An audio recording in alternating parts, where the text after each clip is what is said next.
So what are your books, the Kraven Chronicles, about, and how did you come up with this idea for the series? Yeah, so very roughly, they're about a sort of a city called Kraven, which is Mm. the main idea is the city's the main character, even though it really can't be, but that's why, and the books are sort of set at a more of a like they're a lot quicker. They're shorter scenes than your average Mm. fantasy, and it's to do with the hustle and bustle of the city itself. I hope I'm portraying that as it comes through, sort of thing.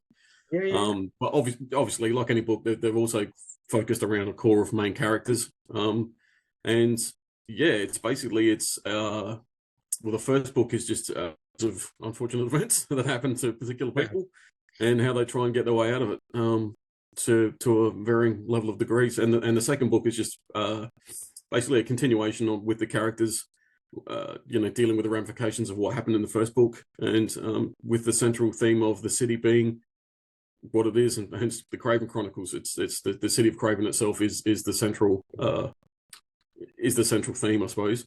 And as you're moving around the city, you get to see the society, the religious elements, the different groups of people interacting.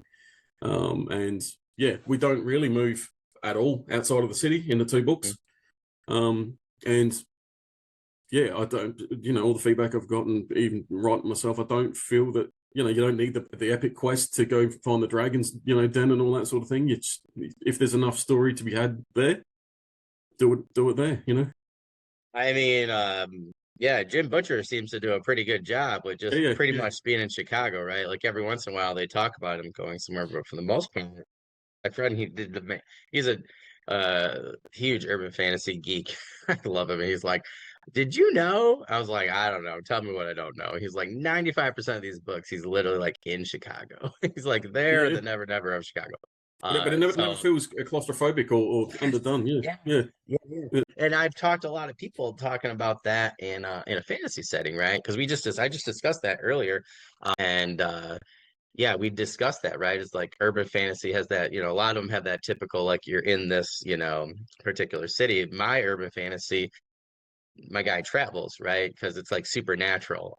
There's a reason why he travels, and it's pretty critical to the story. But I was always like that aspect. I don't know. I think that's pretty cool is like sitting in one spot in terms of a fantasy or grimdark setting because I think people Yep. forget, right, with like the D&D, there's a lot of that, right? With like Waterdeep for Forgotten Realms, right? Or Baldur's Gate, right? That Yep. even if they're going out, they're coming back, right? So people always talk about the urban fantasy, but I think people forget, right, that a lot of, very classical fantasy, as I would call it, has that one location, just like Jim Butcher's Chicago and his setting. Yeah. So Yeah. I think I that's the always think going back to say Raymond Feast, like a city like Crondor, or Mm. that's what truly big enough to have its, obviously one of the best characters, Jimmy the Hand, and that following him through through his thief sort of carry on. Yeah, it's you never felt that you needed to go anywhere else. Yeah, yeah, yeah. No, I totally get that. It's cool. But yeah, and it's I always think it's a testament to a good, if your story can hold up to not having the epic travel sort of thing. Yeah, yeah. It's obviously a good enough story to write in a book. Yeah, I mean, like the one fantasy book I wrote during the pandemic, for Rough Draft, like it's a heist novel. It takes place in the city. But then even with book two, I got people leaving essentially, and then they'll come back, but it's still like centered in that city, for a particular reason. It's like the capital and stuff of the kingdom. But yeah, I totally get it. I mean, but it's like I think like, but I like how you mentioned that your city, Craven is the character, is like a character, Yeah. right?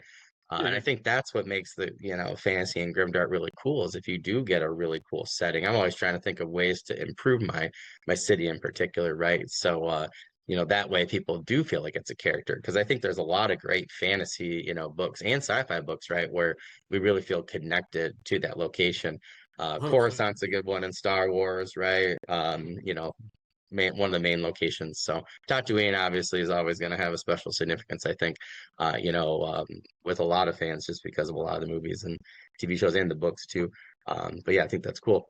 I'm just curious, before we talk about world building, why did you decide just to go from the city aspect and just like kind of stay around there?